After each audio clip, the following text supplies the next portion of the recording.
Kabanata 18, Paalam, Bayan ng Atenas. Pagkaraan ng 2 buwan ng matinding kalungkutan para kay Florante, dumating ang ikalawang sulat ng kanyang ama, kasama ang sasakyang sumundo sa kanya.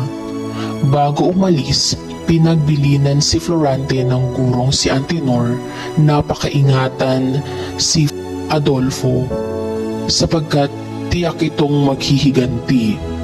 Idinagdag pang huwag padadala si Florante sa magiliw na pakikiharap. Pinayuhan siyang lihim na maghanda ng hindi nagpapahalata. Pinayagan ni Antenor si Menandro na sumama kay Florante. Ang magkaibigan ay nihatid ng kanilang mga kamag-aral hanggang sa daungan.